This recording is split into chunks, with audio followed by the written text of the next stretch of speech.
Salut à tous, c'est Coquelicot. Je voulais vous faire un tirage de cartes, mais il y a vachement de vent, donc ça ne va pas être possible. Alors je vais faire une petite vidéo de discussion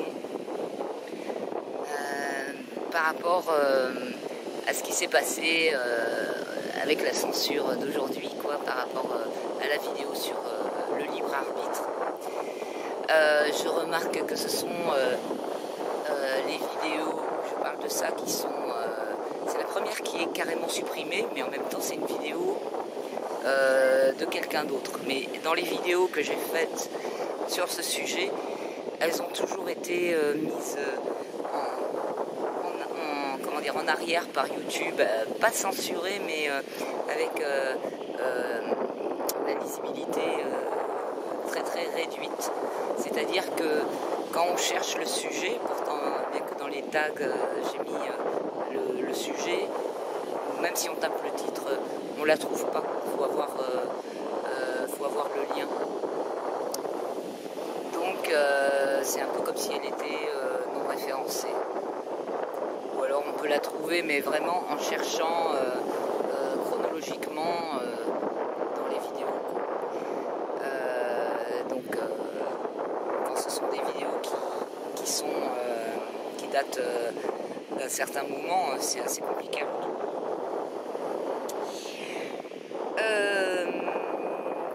Et donc voilà, en fait c'est une bonne nouvelle.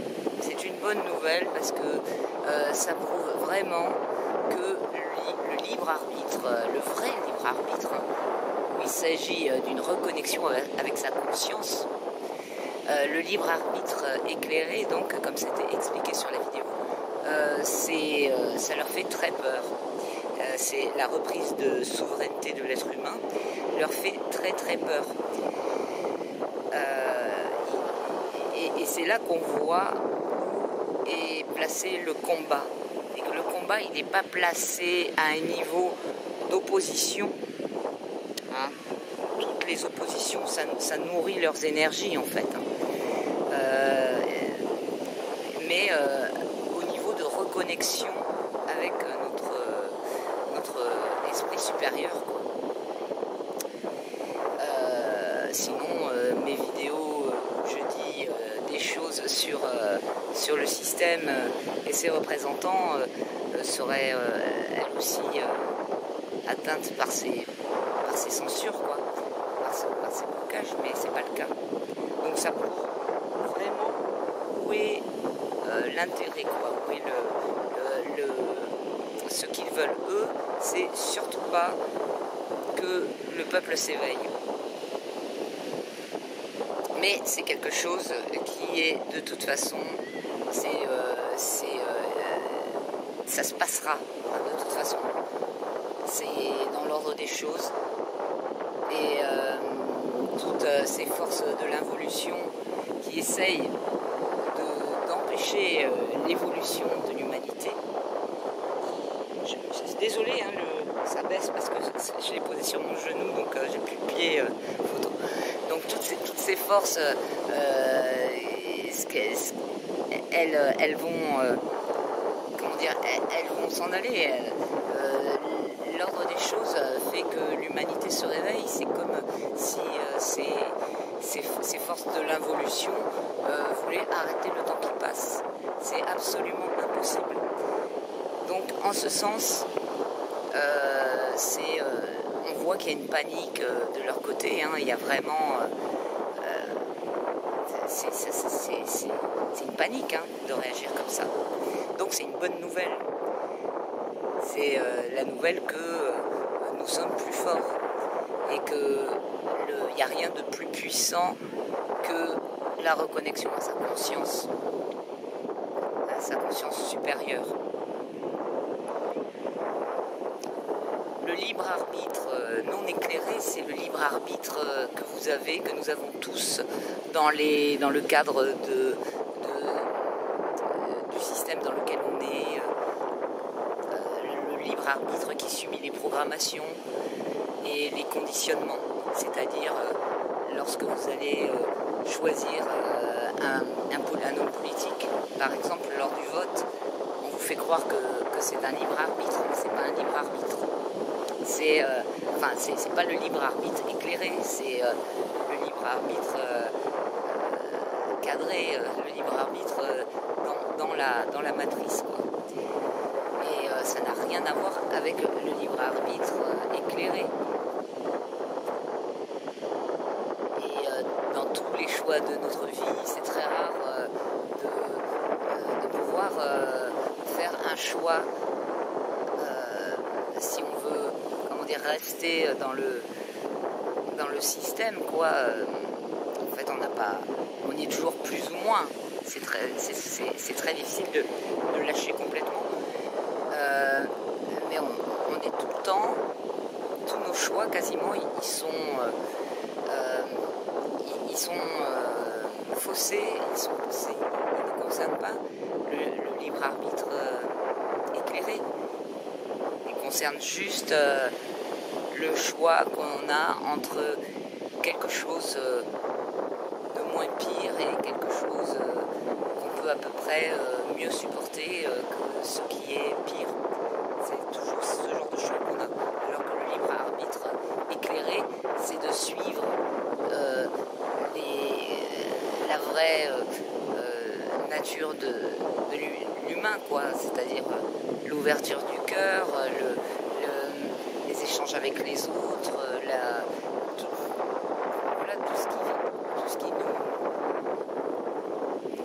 tout ce qui nous permet de nous élever, vivre là où on a envie de vivre, faire ce qu'on a envie de faire, ne pas être contraint tout le temps par toutes ces obligations qui sont en fait, à chaque fois, toutes ces obligations, elles nous éloignent de l'élévation. Et elles nous cantonnent dans ce conditionnement et ces programmations. Et tout ça, c'est fini. Tout ça, c'est fini parce qu'à partir du moment où la conscience se réveille, rien ne peut l'arrêter.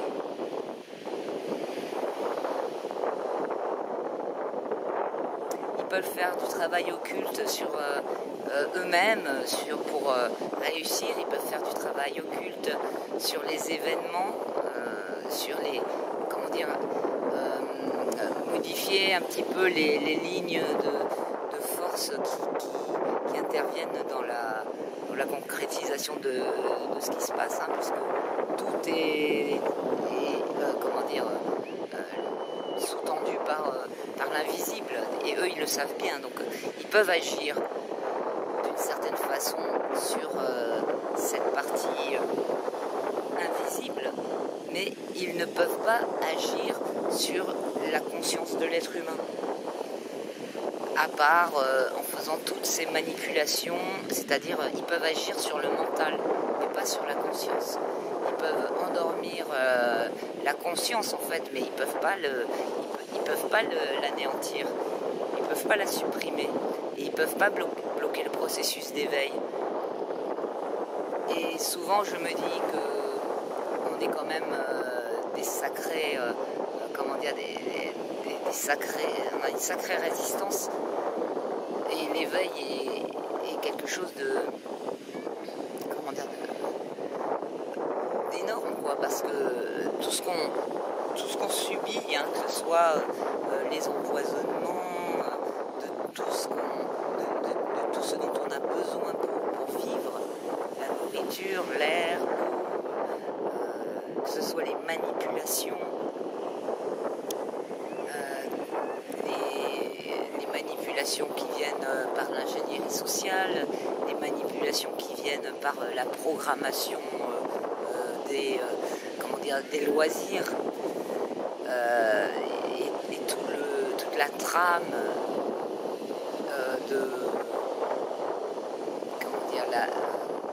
sur laquelle on se met pour évoluer socialement, avoir un travail, rentrer en fait dans ce système-là. Tout ça, c'est très très très toxique pour l'être humain. Et malgré tout ça, l'éveil, il est plus fort que tout ça, quoi. La reconnexion à la conscience supérieure est plus forte que tout ça. Ils peuvent pas faire de la magie pour empêcher la reconnexion supérieure. C'est pour ça qu'ils agissent autant sur le mental et la psyché. Ils ne peuvent pas. Comment dire, c'est la reliance au divin. Les forces de l'involution ne peuvent pas interrompre la reliance au divin et le processus qui est en marche. Et leur comportement, comme ce qui s'est passé, voilà, quand on voit leur réaction sur les sujets qui concernent la souveraineté humaine, le libre arbitre, ou encore lorsque j'expliquais que c'était un échiquier, quoi, tout ce que et qu'il fallait sortir du plateau de jeu, et que tant qu'on restait dans toutes ces oppositions, ces divisions, cette binarité, on ne peut pas être libre.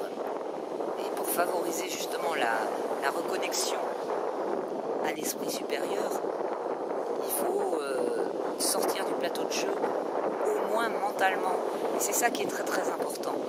C'est que même si vous ne pouvez pas le faire parce que vous êtes pris dans des obligations, plein de choses, etc., le principal, c'est que mentalement vous ayez compris de quoi il s'agit et qu'au niveau de votre conscience elle peut quand même continuer à progresser. Voilà, elle ne va pas être bloquée. Quelqu'un qui s'éveille et qui est par exemple dans un boulot et qui a une famille à nourrir, c'est pas parce qu'il continue. Il ne peut pas s'arrêter de bosser, il faut qu'il s'organise. Donc le temps de cette organisation, à partir du moment où les gens ont reconnecté avec leur conscience supérieure, c'est pas parce qu'ils continuent à être dans le système que ça va les empêcher d'évoluer. Une fois, je veux dire, c'est quand le processus il est déjà enclenché. Par contre, ce qui est sûr, c'est que pour favoriser que le processus s'enclenche, il vaut mieux faire des démarches volontaires qui viennent de soi-même pour se sortir des conditionnements et des programmations.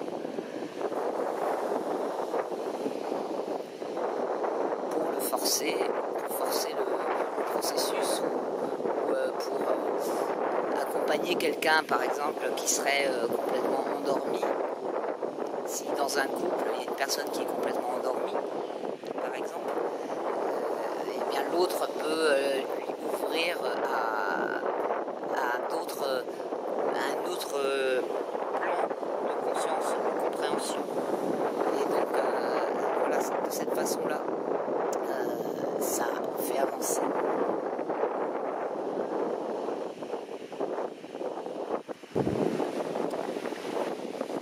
Désolée, je vois pas trop ce que je filme avec le soleil, donc quand la caméra elle bouge, je m'en rends pas compte. Et donc ce processus, eh bien, il appartient à chacun.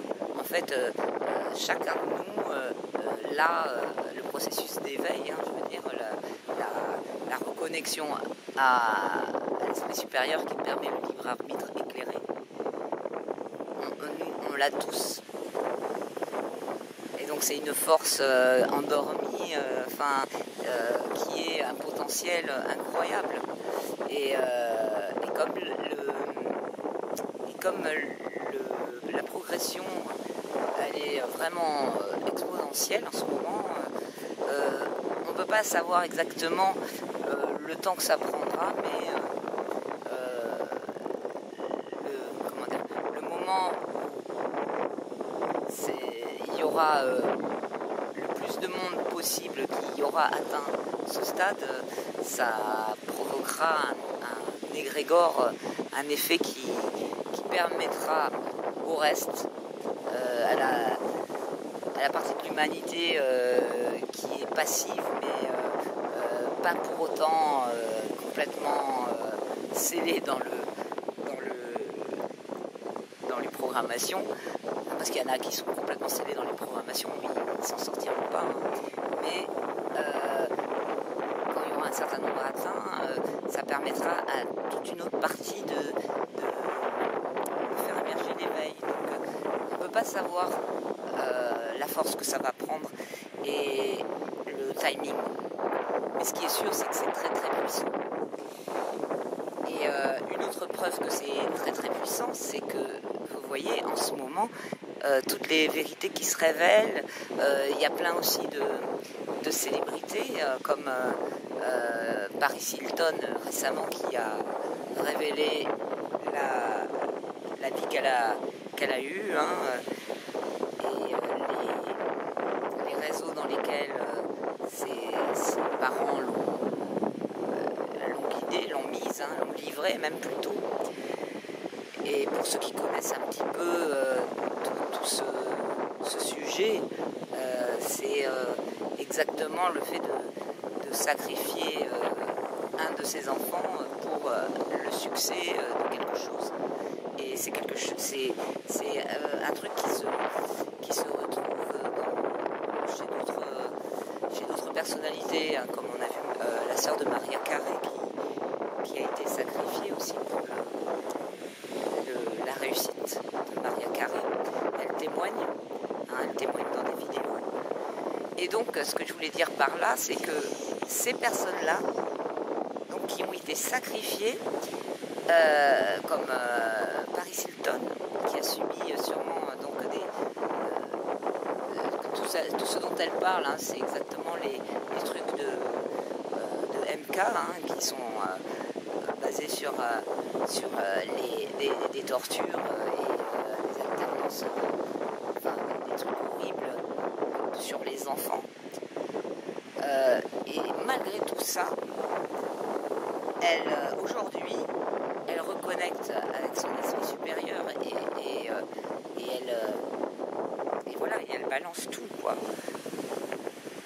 Donc ça prouve bien que c'est pas si efficace que ça c'est pas définitif.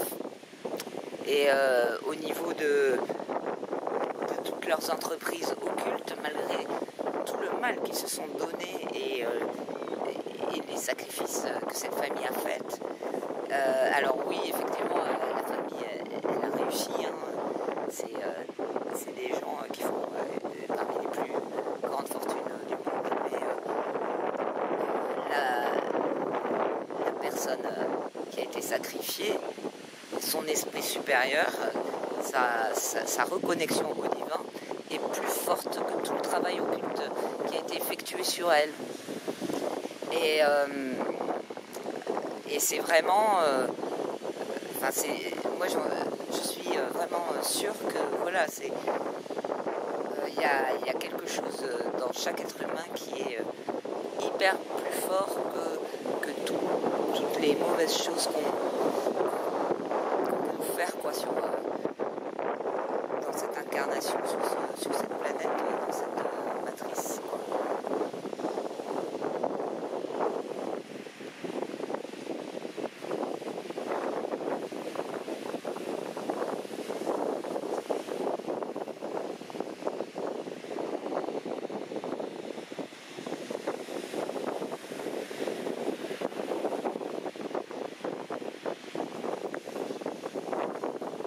Je voulais dire autre chose, mais je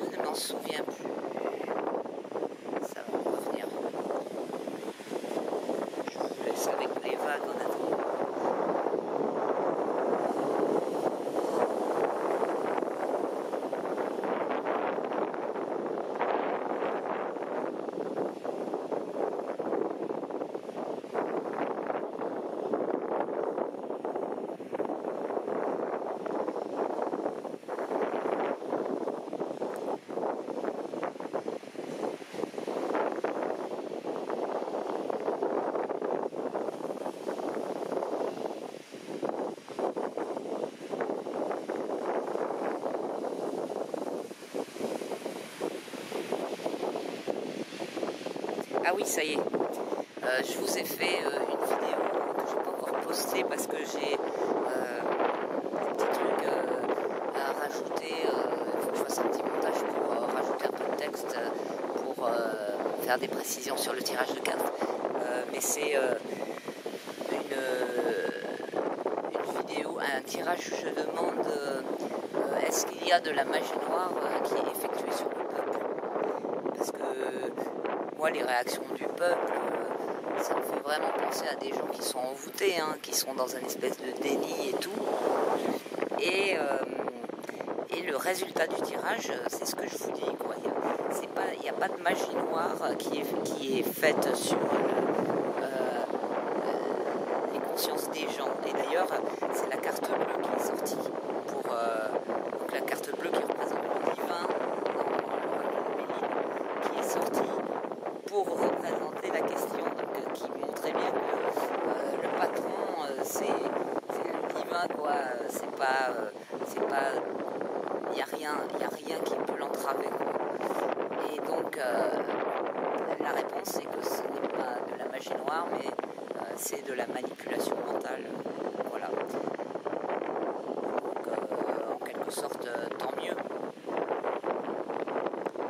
Et quand il y a de la magie noire qui est faite sur quelqu'un, elle est faite sur sa psyché et non pas sur son esprit supérieur.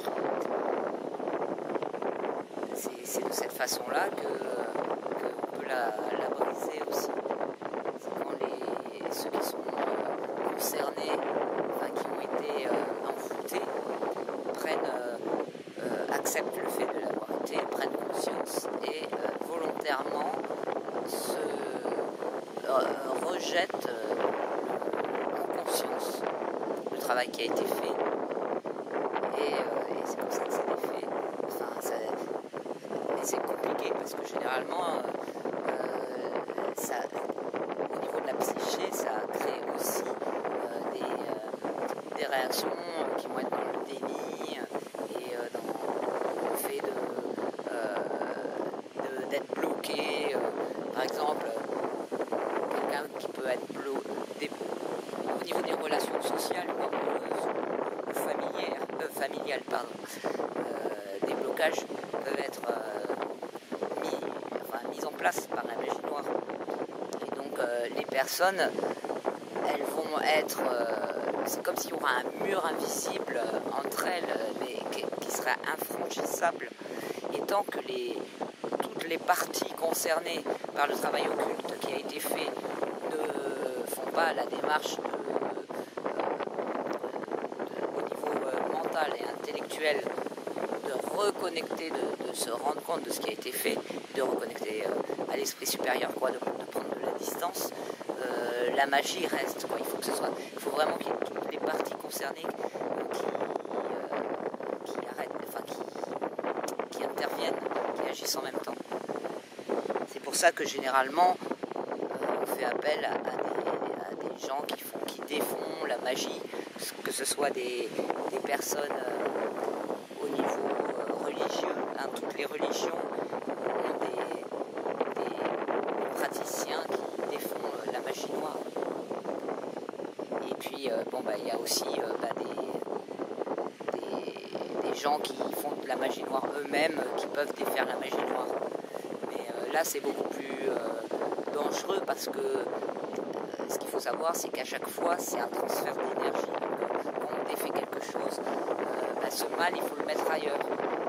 C'est pour ça que quelquefois des sacrifices interviennent pour défaire de la magie noire. Parce qu'au niveau des entités, il faut donner autre chose en échange.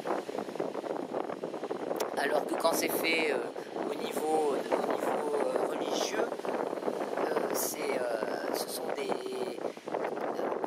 c'est un travail qui est fait avec des très hautes énergies qui ne demandent rien en échange.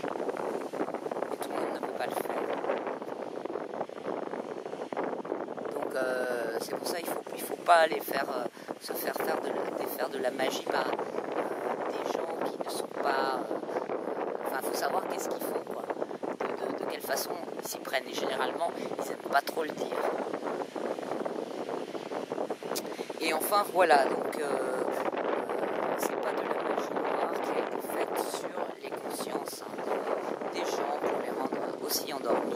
C'est de la manipulation, du conditionnement et de l'empoisonnement. Et leur esprit supérieur est bien plus puissant que tout ça. Donc la reconnexion est possible.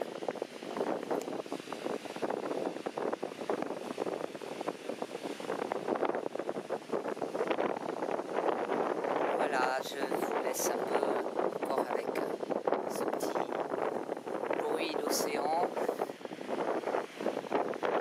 Et je vous dis à bientôt. J'en profite pour vous dire que je vais sûrement ouvrir un autre compte sur une plateforme où les vidéos ne sont pas censurées. Si jamais ma chaîne s'arrête, on ne sait jamais, hein, je peux avoir la mauvaise surprise du jour au lendemain. J'ai une chaîne de secours avec le même logo sauf qu'il est bleu. Et la chaîne s'appelle Coquelicot.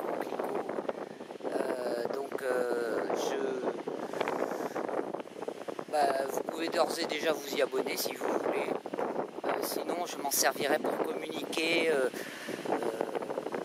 Si jamais je ne peux plus communiquer sur YouTube avec la chaîne que vous êtes en train de regarder, je prendrai l'autre. Voilà. Et sinon, celle-ci, en fait, je pense aussi que ce serait bien que celle-ci, je la dédie, comme c'était avant, juste au tirage de cartes. Et peut-être que je fasse une autre chaîne avec des reposts de vidéos ou des vidéos que je monte moi-même, ou bien des discussions, voilà, des vidéos comme celle-ci, peut-être. Et je vous annoncerai à chaque fois sur cette chaîne, la chaîne de cartomancie, que des vidéos sortent sur l'autre chaîne. Ça peut être une bonne technique. Bon, la vidéo va s'arrêter de toute façon. Je vous envoie plein de bonnes choses. Prenez soin de vous. À très très bientôt. Ciao.